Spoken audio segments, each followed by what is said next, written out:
जब पूरे दिन की भूख और प्यास के बाद मगरिब की अजान गूंजती है, दस्तरख्वान पर सबसे पहली नजर जिस चीज पर पड़ती है वो है एक सादा सी खजूर। ये महज एक फल नहीं बल्कि रमजान की पहचान, सुन्नत की याद और जिस्म के लिए फौरी राहत का जरिया है।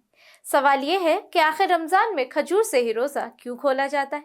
इसके पीछे क्या हिकमत, क्या फायदा और क्या पैगाम छिपा है? आइए इस पर जरा गौर करते हैं। आदाब, मैं हूं आपके साथ आमना फारूक और आप देख रहे हैं आवाज दी वॉइस। सबसे पहली और अहम वजह सुन्नत है। रसूल अकरम सल्लल्लाहु अलैहि वसल्लम रोज़ा खजूर से इफ्तार फरमाया करते थे।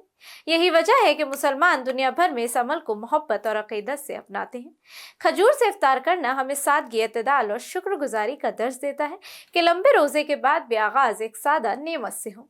अब बात करते हैं जिस्मानी फायदों की।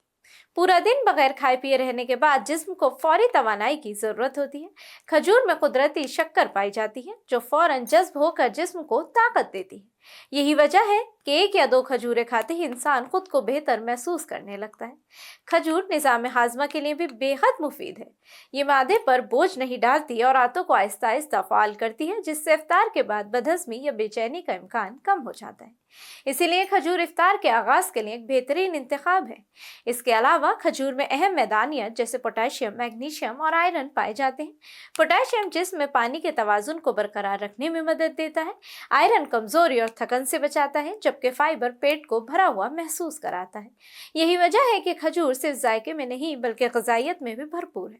खजूर का एक और फायदा यह है कि यह इत्तेदाल सिखाती है। रोजा खोलते वक्त अगर हम भारी और तली हुई चीजों से आगाज करें तो जिस्म पर अचानक दबाव पड़ता है, लेकिन खजूर हमें आहिस्तगी से खाने की तरफ ले जाती है। अब जरा पैगाम की बात करें।